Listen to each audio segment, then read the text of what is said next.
आज की इस वीडियो में हम आपको इंतहाई अहम मालूमात शेयर करेंगे जो आपके बिजनेस के लिए अहम हो सकती हैं। आज की इस वीडियो में हम बात करेंगे मर्जर एंड एक्विजिशन लॉ के ऊपर।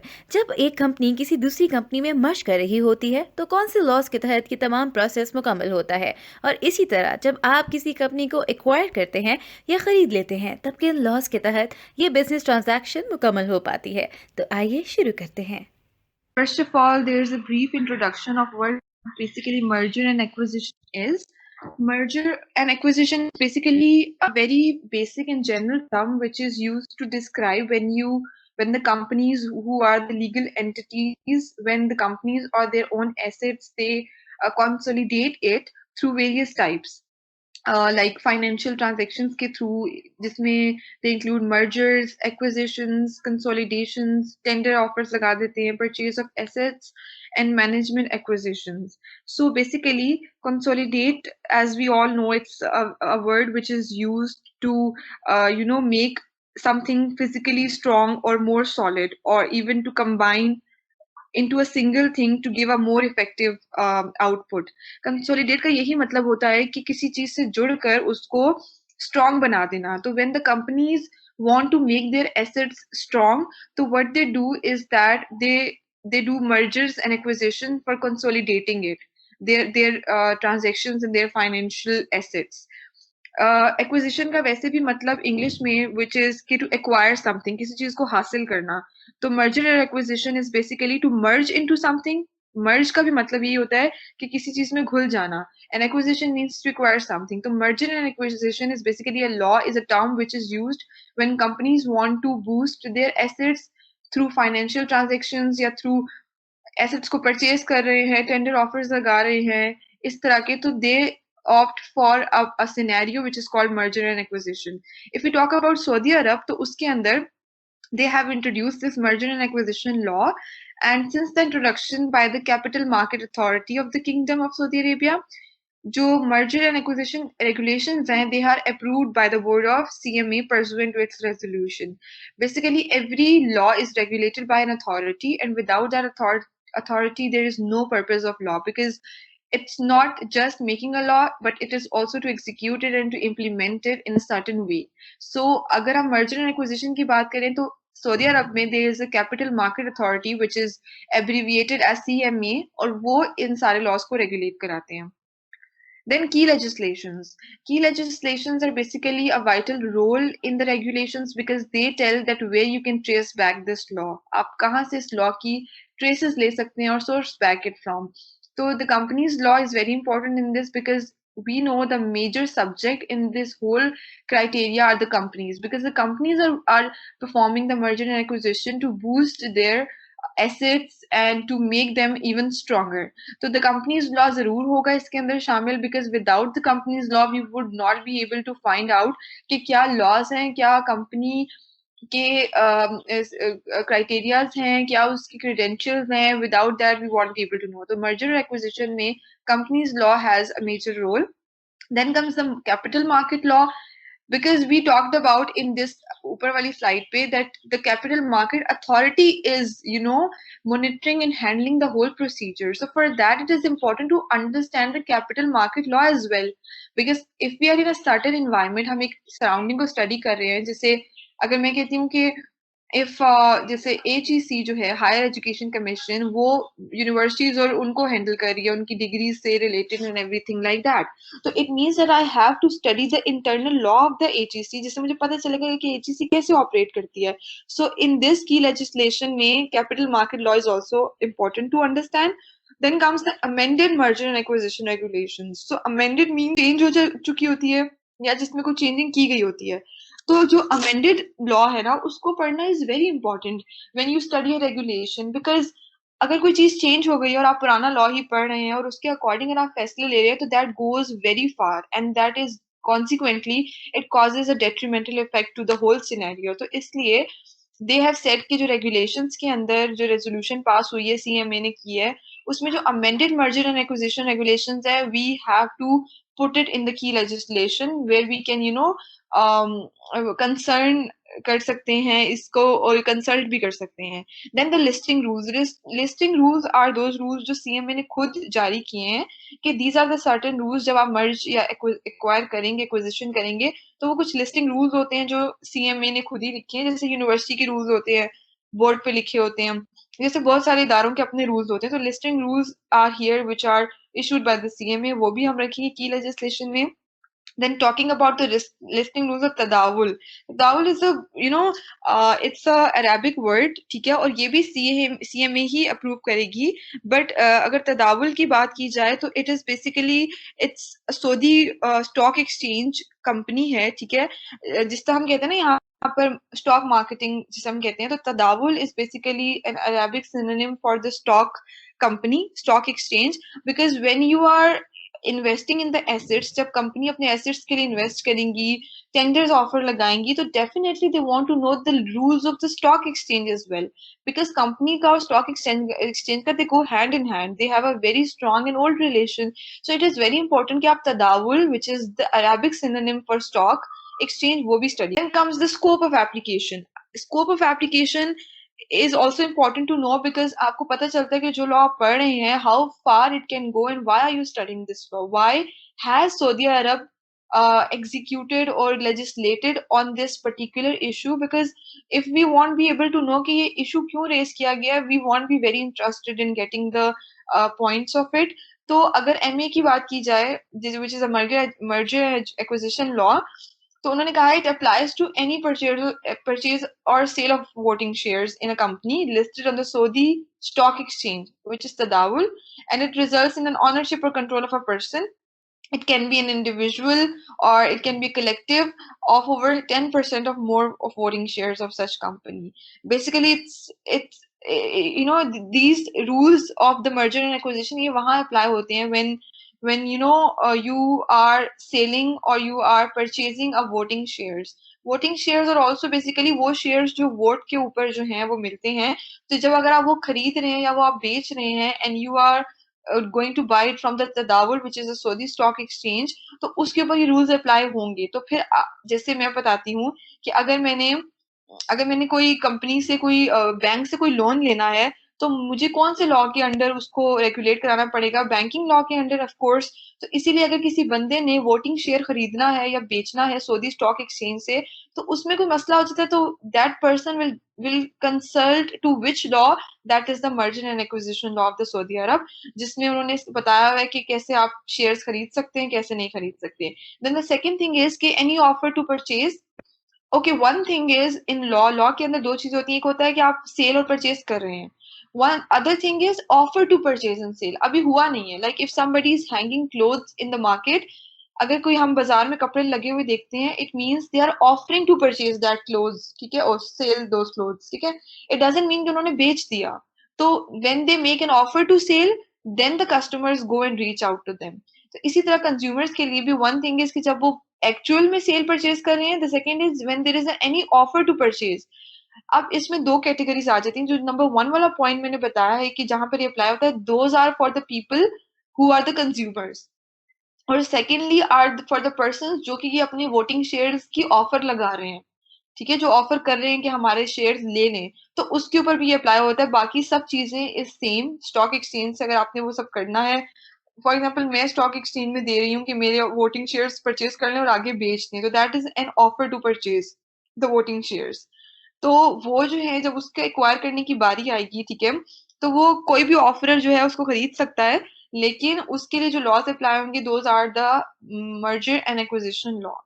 And I've also written here कि it should be noted that the listing rules allow cross listing of a foreign issuer whose securities are listed on another regulated exchange. Cross listing is important because cross listing से आपको सामने वाले का और अपना दोनों का लॉ पता चल जाता है. Because obviously the other person is going to regulate his acts according to his laws, और आप अपने लिस्टिंग रूल्स के अकॉर्डिंग कर रहे हैं. तो you need to know the cross listing things because that is where there is less uncertainty and more certainty to buy and purchase the share. Then come the appointment of advisors. This is very simple यहाँ पर उन्होंने थोड़ा सा differentiate कर दिया है between the private mergers और public mergers में। अब वो कह रहे हैं कि जो प्राइवेट ट्रांजेक्शन्स होती हैं उसको अगर निकाल दिया जाए, except that the offerer and the offeree must appoint an independent financial adviser who must be authorized by the CMA and an independent legal advisor who must be authorized to practice law in the kingdom. अब Saudi अरब के अंदर आप advisers को appoint करना जरूरी है when you are regulating something, buying shares, जो भी है उसके लिए उन्होंने कहा है कि एक इंडिपेंडेंट फाइनेंशियल एडवाइजर की जरूरत है। और उसको ऑथराइज कौन करेगा? सीएमए, जो कैपिटल मार्केटिंग अथॉरिटी हमने पीछे पढ़ी है, जो कि इस पूरे लॉ को रेगुलेट करी है, वो उसको हायर करेगी, अपॉइंट करेगी, ऑथराइज करेगी। और आपको एक लॉयर की भी जरूरत है जो कि प्रैक्टिस कर रहा हो law in the kingdom. This is a mandatory thing कि वो ये नहीं कि आपने ऑनलाइन कोई लॉयर पाकिस्तान या इंडिया से उठाया हुआ है। No, there must be a practising lawyer in the kingdom जो कि सऊदी अरब में ही काम कर रहा हो। comes the competition law considerations. अच्छा, competition law if I tell you, तो एक होती है intellectual property जो एक्सक्लूसिवली काम करती है, जैसे जैसे हम कहते हैं इंटेलेक्चुअल लॉ जो होता है ना, उसको हम कहते हैं जैसे कॉपीराइट्स हो गए। अगर मैं कोई चीज नेट पर पोस्ट कर रही हूँ तो nobody can copy my material, ठीक है, वो प्लेजरिज्म में आ जाता है फिर। That is called the intellectual law. Competition law ये होता है जैसे we have a lot of brands, we have a lot of कोई भी ब्रांड्स हो सकते हैं, कोई भी शॉप्स, बेकरीज हो सकती हैं जो कि मार्केट में है। If you go in a market तो एक ही लेवल पे 6-7 बहुत सारी बेकरीज, बहुत सारे कपड़ों के ब्रांड, जूतों के ब्रांड्स होते हैं। That is called the competition law because nothing is exclusive. अगर एक बंदा किसी दूसरे ब्रांड की चीज देख के वैसे ही बना रहा है लेकिन कम प्राइस में, nobody can argue or put question on that because we those are the those applies to the competition law. तो कंपटीशन लॉ में you can not question anybody कि आप, क्योंकि इतने सारे रेप्लिकास भी होते हैं बाजारों में हर चीज के। तो दैट इज, ये मैंने इसलिए बताया था कि we are clear on the competition law. Competition law basically होता क्या है, जो कि मार्केट के बिजनेसेस की कंपटीशन से डील करता है। तो इसमें उन्होंने बताया कि उसकी क्या कंसिडरेशन होगी। तो if the requirement to obtain competition from the General Authority for Competition of the Kingdom or foreigner regulators applies to the offer must state that it's in its announcement. They are saying कि जो भी offerer है, anybody who is making an offer, if there is somebody who is not, मतलब वो उस area में से नहीं है किंगडम के अंदर से, और कोई कोई आउटर अथॉरिटी जो है वो कंपटीशन में आना चाह रही है, जनरल अथॉरिटी फॉर कंपटीशन, तो वो अनाउंस करेगा ये बात अपने जो भी वो ऑफर कर रहा है, टेंडर बता रहा है, उसके अंदर ही has to announce it. The offer will lapse if the general authority for competition notifies the offeror और the offeree offers objection to the transaction. Similarly if अगर वो ऑफरर है, वो लेटर ऑन कहता है कि I don't want to transact, और मैं ट्रांजैक्शन नहीं करना चाहता, वो ऑब्जेक्ट कर देता है, तो ऑटोमेटिकली वो जो ऑफर होगी वो लैप्स कर जाएगी। ठीक है, स्टॉक एक्सचेंज में तो ऐसे ही होता है, लोग ऑफर्स लगाते हैं, लोग चीजों की जो है वो स्टॉक में लगाते हैं, ऊपर नीचे जाते हैं stock. If somebody wants to object the transaction तो it will definitely lapse.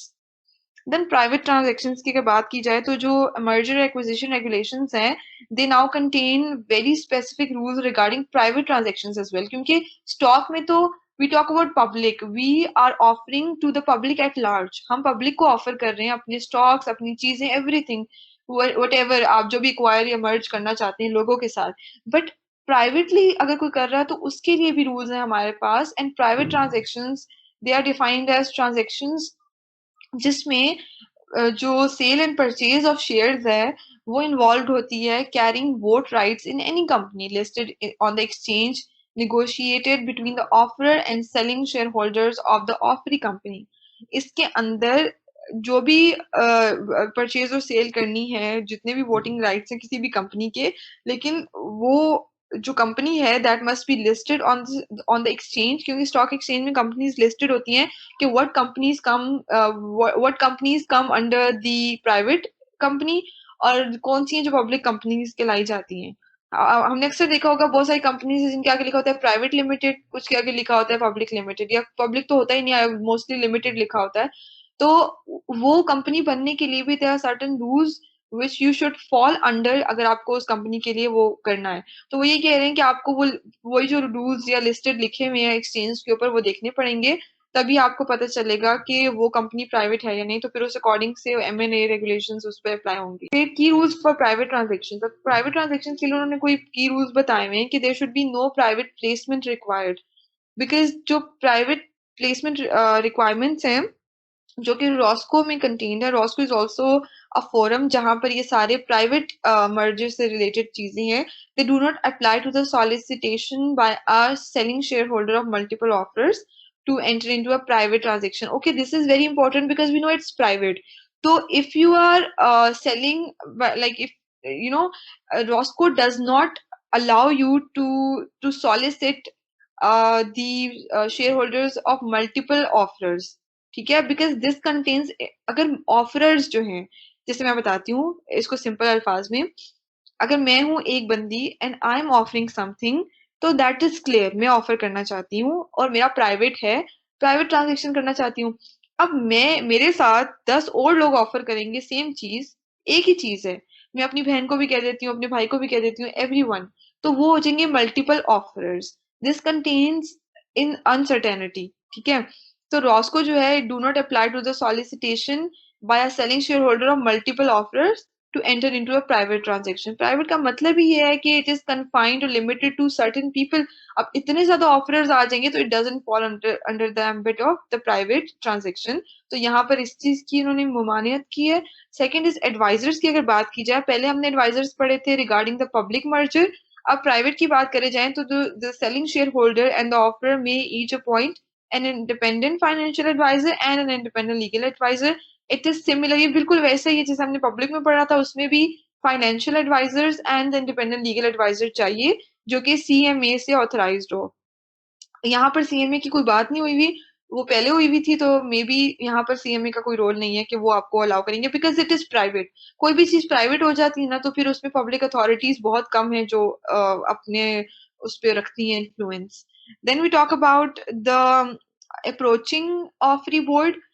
अच्छा, offeree is the person who is receiving the offer. Offeror वो है जो he is making the offer, offeree वो है जो ले रहा है ऑफर, उससे खरीदना चाहता है, बेचना चाहता है, जो भी।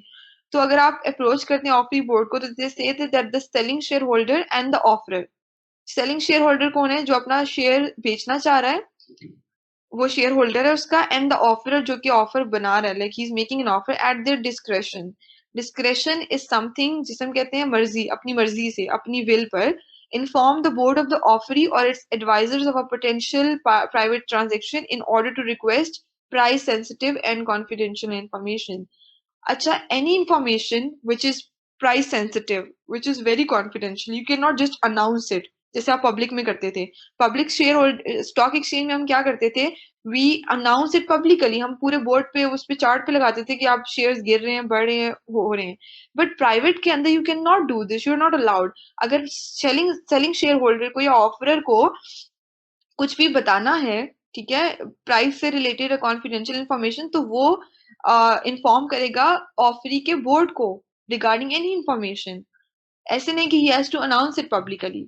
Then comes the notification. Notification किस लिए दी जाती है? कोई भी आप काम करते हो, आपको नोटिफिकेशन आती है that we have done this और we want to do this और वी आर डूइंग दिस। तो जो ऑफरर है must promptly notify the offeree. अच्छा, ट्रांजेक्शन्स के अंदर, कंपनीज के अंदर, हर चीज के अंदर नोटिफाई कराना इज वेरी इंपॉर्टेंट। अगर आप नोटिफाई नहीं कराते, कितने कितने केसेस जो हैं इस बात पर खत्म हो जाते हैं कि आपने तो मेरे इल्म में ये बात नहीं लाई, you did not notify me. तो notifying is very important to the offeree board of directors, और CMA को भी बताना है ऑफ द प्राइवेट ट्रांजेक्शन। अच्छा, पब्लिक का CMA और है, प्राइवेट ट्रांजेक्शन का CMA और है, and announce the transaction to the public. अच्छा, अब यहाँ पर क्यों पब्लिक को अनाउंस करने की बात की हुई है? वंस एवरीथिंग इज डन, सब कुछ हो चुका है, पब्लिक को इंट्रोड्यूस करने का मकसद ये होता है कि पीपल शुड नो कि बस ये चीज बिक चुकी है, अब इसके ऊपर और, क्योंकि if you do not announce it to the public कि अब ये शेयर बिक चुका है या हो चुका है, तो the offers will keep coming up, तो it will be a wastage of time. तो पहले सब कुछ कर लिया, सारी प्राइस सेंसिटिव इंफॉर्मेशन आपस में कर ली, जब एवरीथिंग इज डन तो you notify the offeree and then announce it to the public कि जी अब ये शेयर बिक चुका है, no need to put more offers. तो इसलिए यहाँ पर जो है पब्लिक की बात हुई है। Then come the disclosure of information.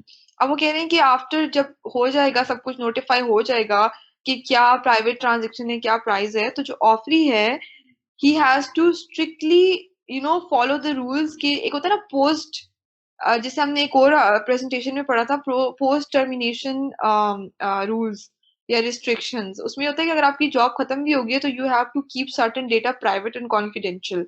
तो यहाँ पर भी उन्होंने यही कहा है कि after the board offeree board is notified about a potential private transaction, offeree may on a strictly confidentially basis share the price sensitive information with a bona fide offerer to assist its due diligence over the offeree। Now bona fide का मतलब क्या होता है? Law में दो terms होती हैं, या तो बोनाफाइड या तो मेलाफाइड। बोनाफाइड मींस अच्छी इंटेंशन के साथ, मेलाफाइड मींस बुरी इंटेंशन के साथ। तो वो कह रहा है कि वो अपने ऑफरर को इस मतलब ऑफरी और ऑफरर के बीच में ये बातें होना चाहिए, लेकिन बोनाफाइडली होनी चाहिए। जो भी इंफॉर्मेशन है वो डिस्क्लोज खाली उन दोनों के बीच में होनी चाहिए, ताकि इंफॉर्मेशन डिस्क्लोज करने का मतलब ये होता है कि द पर्सन शुड डिलीजेंटली या डिलीजेंस के साथ परफॉर्म करे। अगर मैं किसी को बताऊंगी नहीं कि ये मामला कितना नाजुक है, how would they be diligent about it the certain topic? ठीक है। Then comes the announcement. Announcement के अंदर the offerer and the selling shareholder must announce a private transaction if, now there is a word of if which means कि दो conditions बता दी कि इस condition में वो अनाउंस करेगा private transaction. Number one is if there is a definite agreement relating to the private transaction are entered into between the offerer and the selling shareholder, or prior to formally notifying the offeree of a potential private transaction, the offeree is the subject of rumors and speculations। पहले में तो ये कि अगर there is a definitive new like agreement relating to the private transaction। definitive का मतलब होता है कि it's something which is not usual। ये usual routine में नहीं होते थे। It's something definitive, it's something different or more precise, so then they are going to announce it कि इसकी जो नोयत है, इसकी जो criteria वो different है। The other thing is when you have to announce the private transaction is when the offeree is subject to rumors and speculations। अगर offeree के, जैसे मैं अगर किसी सामने वाले से ऑफर कर रही हूँ कोई चीज, उससे ट्रांजेक्शन कर रही हूँ, और मैंने सुना है कि ये इंसान बहुत ब्लफ करता है, बहुत झूठा है, ये पैसे लेके खा जाता है, चीजें लेके पैसे नहीं देता, तो ये मैंने रूमर्स और स्पेकुलेशन सुनी है उस ऑफरी के बारे में, तो मुझे प्राइवेट ट्रांजेक्शन अनाउंस करना जरूरी है, ताकि अगर किसी बंदे को उस बंदे का पता हो कि ये झूठा फरार करता है, फरेबी है, तो वो मुझे अगर बता दे। This is the purpose of announcing a private transaction in these two cases. क्योंकि जाहिर है जब तक मैं अनाउंस नहीं करूंगी, होता है ना अक्सर लोग इश्तेहार दे देते हैं और फिर इश्तेहार देख के आपके पास लोग आते हैं कि नहीं this person is a bluff, he is not very trustworthy, तो फिर आपको पता चल जाता है। तो इस सूरत में आप अनाउंस कर सकते हैं। Then comes the purchase price। जो selling shareholder है and the offerer they may agree on any purchase price। It is very important that they both consent, they give consent on the price, ठीक है, because they both are involved। Whichever they deem जो appropriate उनको लगती है, फिर बाद में वो उस price को disclose कर दें। Then comes the mandatory offer and control of 40% or more voting shares। They are saying that if as a result of private transaction अगर offerer जो है वो परचेज करता है और increases its aggregate ownership or interest in the voting shares of the offeree, वो बढ़ा देता है अपने शेयर्स को। ऑफरर जो है पहले वो खुद परचेज करता है, फिर उसके बाद वो बढ़ा देता है द एग्रीगेट ऑनरशिप को या इंटरेस्ट को in the voting shares of the offeree, so that such offerer or persons acting in concert with it become the owner of 40% or more of the offeree's voting shares। तो जो offeror है will be subject to the provisions of Article 23, which is the mandatory offer, and Article 24, restrictions on control of 40% or more voting shares of the MA regulation। MA regulations के अंदर दो articles हैं, एक है 23, एक है 24। एक बात करते हैं मैंडेटरी ऑफर के ऊपर, एक बात करते हैं रिस्ट्रिक्शन के ऊपर। अब ऐसा ये इसलिए रखे गए हैं ताकि कोई बाइसनेस ना हो, कोई ज्यादती ना हो जाए ऑफरी के साथ। अगर ऑफर जो है, एक बंदा शेयर होल्डर है, दूसरा ऑफरर है जो कि उसके शेयर होल्डर्स की ऑफर लगा रहा है, वो कहता है कि मैं इतने शेयर खरीद लेता हूँ ताकि मैं 40% का मालिक हो जाऊं या उससे ज्यादा का मालिक हो जाऊं, ठीक है। तो इस चीज को रोकने के लिए आर्टिकल 24 जो है वो रिस्ट्रिक्शन लगाता है कि 40% कंट्रोल जो है उसके ऊपर रिस्ट्रिक्शन लगाता है, या उससे ज्यादा वोटिंग शेयर्स आप नहीं ले सकते, because that would not B unbiased नहीं होगा, वो बाइस्ड हो जाएगा फिर।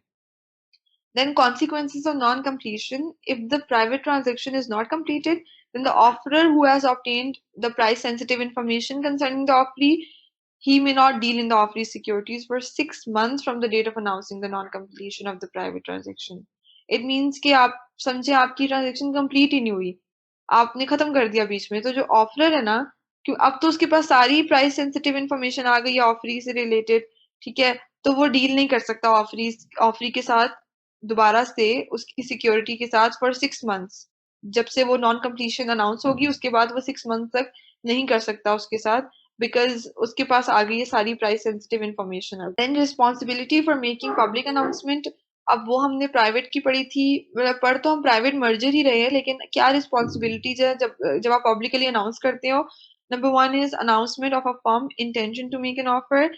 इट सेज कि जो ऑफर है उसको he should make an announcement of a firm intention to make an offer only when it has every reason to believe that it can and will continue to be able to implement the offer. And if he thinks that he is not able to implement the offer, उसको execute नहीं करा सकता, तो there is no point of making an offer. Offer आप तभी करेंगे, this is responsibility for making public announcement. देखिए, अगर मैं कोई ऑफर मुझे मिल रही है, मैं फौरन से पब्लिक में अनाउंस कर देती हूँ कि दिस इज एन ऑफर, मैं इसको खरीदने वाली हूँ, और फिर मैं उसको नहीं खरीदती, तो this is going to be problematic for the rest of the people who are interested in that offer. तो वो कह रहे हैं कि जब आपके पास हर रीजनेबल कॉज हो that you are going to implement the offer, तभी आप पब्लिक अनाउंसमेंट करेंगे, otherwise there is no need to publicly announce it. Then comes the statement of intention not to make an offer. अच्छा, sometimes you are, आपकी intention होती है कि मैं offer नहीं करूंगा, ये बस मैं ऐसी ड्रामे कर रहा हूँ। For example, if I know कि मेरी फ्रेंड जो है वो ये शेयर खरीदने वाली है, और मैं सिर्फ झूठे मुंह ये अनाउंस करती हूँ कि नहीं ये शेयर तो मैं खरीदूंगी, लेकिन मेरी इंटेंशन इज कि I want B purchasing it, so that is also not okay under MA regulations. They're saying that if the offerer makes a statement that it does not intend to make an offer, the offerer will be bound by that statement for a period of 6 months unless there is a material change of circumstances related to the statement. Now, first instance जो था वो था।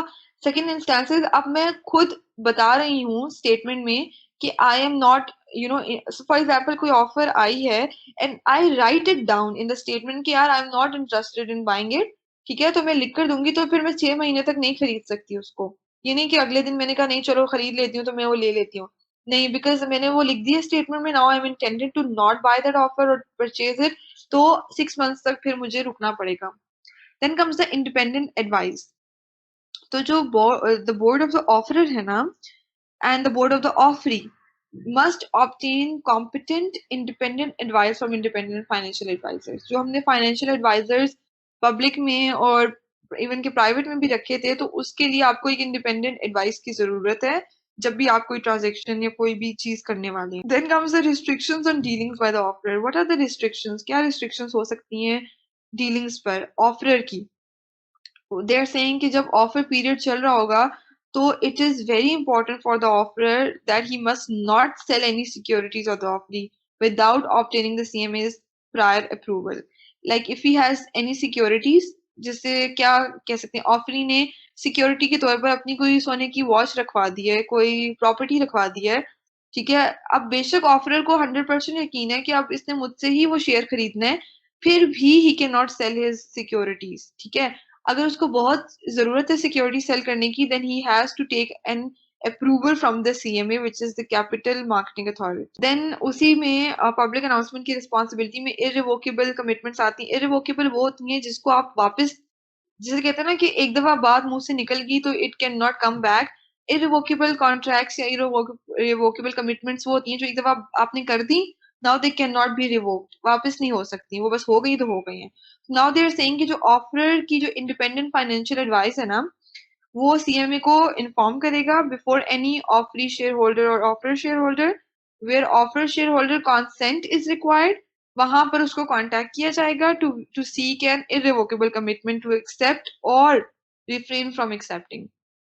मतलब एक दफा आपके share holder ने उस ऑफर को एक्सेप्ट कर लिया तो कर लिया, if he has rejected it तो he has rejected it. I mean the point is there is no way of revoking your answers, चाहे वो हाँ में चाहे वो ना में है, इट्स डन, इट्स सॉलिड, आप उसको रिवोक नहीं कर सकते। Then comes the minimum level of payment. इसके अंदर जो ऑफर है, जब वो परचेज कर लेगा शेयर्स को, तो with in the 3 months period prior to the announcement of firm intention to make an offer, the offer to the shareholders of the same class but must not be lesser price than the price of the purchase. This is very clear कि purchase price से less नहीं होनी चाहिए, ठीक है, because of course purchase price से कम कौन देता है। तो यहाँ पर उन्होंने रूल भी बना दिया कि मिनिमम जो लेवल है वो है कि परचेज से कम नहीं। देन मैंडेटरी ऑफर जो हमने आर्टिकल 24 और 23 में भी पढ़े थे, मैंडेटरी ऑफर जो है it must be in respect of each class of share of the offeree, और ये कैश में होना चाहिए and it must be accompanied by any cash alternative. Cash alternative क्या होगा, चेक हो जाएगा या कुछ इस तरह की चीज हो जाएगी, ठीक है, and it must not be less than the highest price paid by the offeror, ठीक है। वही बात होगी जो पीछे थी प्राइस प्लेसमेंट के अंदर। तो then comes the article 24 restriction वाली, this also I have discussed before कि restriction जो है अगर कोई person obtain कर लेता है 40% control of the voting shares, तो उसको he may not have control over those shares during the following 6 month period without the CMA approval, ठीक है। CMA का approval क्यों, CMA तो इसीलिए in the start I told कि CMA is the ultimate authority इस केस के अंदर, because हर चीज उसी से approve हो कराएगी। Then partial offer, partial basically कहते हैं आधी ऑफर को, यानी पार्शियली कुछ चीज कर देना। तो जो ऑफर है ही में if the CM approves it he can also make a partial offer to the board of the offeree. वो ऑफरी को कह सकता है कि हाफ शेयर्स ले लो, हाफ नहीं देता, पार्शियली ऑफर कर सकता है कुछ। सिक्योरिटी चेंज, फिर एक सिक्योरिटी चेंज की ऑफर आती है, तो सिक्योरिटी एक्सचेंज ऑफर जो है अगर वो भी करनी है तो वो भी आपको जनरल असेंबली से अप्रूव करानी पड़ेगी, not just the CMA, but the extraordinary general assembly of the offerer and the offeree by 75% majority of the share representing at the meeting. 75% shareholders उनके shares होने चाहिए, वहां पर आप सिक्योरिटी एक्सचेंज ऑफर भी कर सकते हैं। Then comes cash offer, cash offer के अंदर जहां पर शेयर जो हैं किसी भी क्लास की ऑफर के are purchase in exchange for cash by the offer during the offer period or in the 12 months prior to it, so in that case the offer for that class must be in cash or accompanied by cash alternative।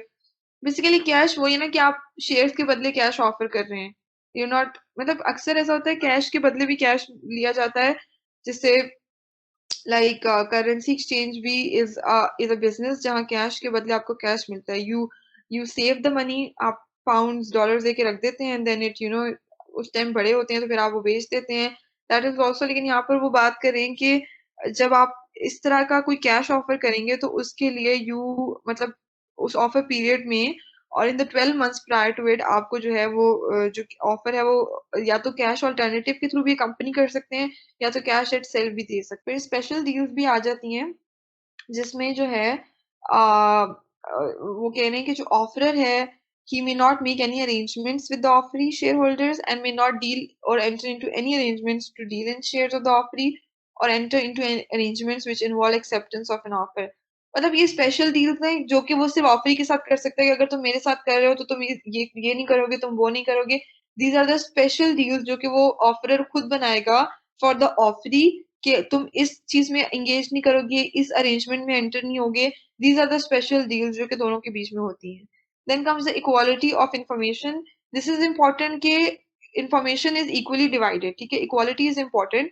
अगर आप offer के regarding कोई information है, announcement से regarding किसी भी चीज से, अगर वो शेयर होल्डर या ऑफरी और ऑफर के दरमियान वो जो भी है it must be equally available to all the share holders, ठीक है। आपने हर शेयर होल्डर को, ये नहीं कि एक को बता दिया दूसरे को बोला कि छोड़ो इसको नहीं बताते। हर स्टेटमेंट, सर्कुलर्स, हर चीज इक्वली शेयर होनी चाहिए। Then restrictions on frustrating actions by offeree board, अगर कोई फ्रस्ट्रेटिंग एक्शन हो जाता है ऑफरी की तरफ से, ऐसा action which was not expected, बता रहे हैं कि जब ऑफर आप करेंगे even before the date of the offer, अगर बोर्ड ऑफ ऑफरी के पास ये रीजन है, he has the reason to believe that a bona fide offer might be imminent, the board must not accept in pursuance of a binding contract entered into earlier. मतलब कहीं से आपको feel आ रही है कि this offer is not going to be okay, later on ये मुझे नुकसान पहुंचा देगी या एनी ऑफ दैट, ठीक है।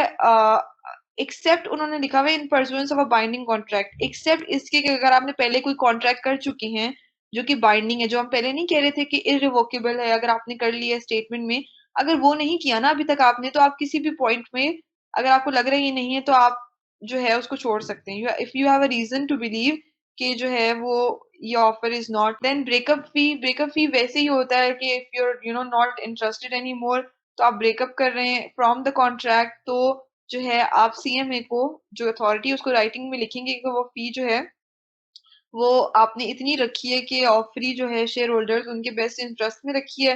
आप सीएमए को बताएंगे कि हम ब्रेकअप जो है कर रहे हैं और उसमें फी ये है मिनिमल, तो वो आप उनको बताएंगे। उसके बाद जो है आप उसको अनाउंस भी करेंगे कि हम ये मतलब it's this offer is no more, और जो ब्रेकअप ब्रेकअप फी अरेंजमेंट है वो आपने डिस्क्लोज करनी है लाजमी, ताकि दूसरे लोगों को पता चले कि अगर हम ऑफर करते हैं और ऑफर करती है तो कितनी ब्रेकअप फी होगी। तो that is something that you have to announce with firm intention. Then the offer document, जो भी कंटेंट है ना डॉक्यूमेंट का, जो ऑफर डॉक्यूमेंट वही होता है जिसके अंदर आप सब ऑफर्स लिखते हैं अपनी, देन सिग्नेचर होते हैं। तो आर्टिकल 38 है इसमें, MA regulation merger and acquisition law के अंदर, जो आपको बताता है कि आपने ऑफर डॉक्यूमेंट कैसा बनाना है। इट्स बेसिकली अ कॉन्ट्रैक्ट, तो उसके साथ कंप्लाई करना चाहिए आपका document. Then offeree board circular, circulars तो आर ऑलवेज वेरी इंपॉर्टेंट। तो जो बोर्ड ऑफ ऑफरी है उसको सर्कुलेट कराना है its views on the offer to its share holders. जाहिर है सिर्फ ऑफरर ही तो नहीं, ऑफरी भी तो अपने शेयर होल्डर्स को जो खरीद रहे हैं वो बताएगा, उसको सर्कुलेट कराएगा कि जो है ये मुझे ऑफर आई है, these are the alternative offers जो हमें मिल सकती हैं। मतलब हर चीज अपने शेयर होल्डर्स को ऑफर ही बताएगा, he has to circulate an information, कि फिर वो बताएंगे कि ये वाली ऑफर रखें या वो वाली ऑफर। उसके बाद है नो स्क्वीज आउट राइट। अब ये जो राइट है ना उसमें उन्होंने कहा है कि neither the companies law nor the M&A regulations provide for the offers squeeze out rights to acquire minority shareholdings on a compulsory basis following the completion of a takeover, unless the takeover is the way of a merger transaction. अच्छा तो कहाँ पर थे, अच्छा यहाँ पर no squeeze out right में basically squeeze out का मतलब होता है ना किसी को निकाल देना पोजीशन से, to to force out somebody out of a certain position. तो वो कह रहे हैं कि यहाँ पर नो स्क्वीज आउट राइट, आप निकाल नहीं सकते, ठीक है।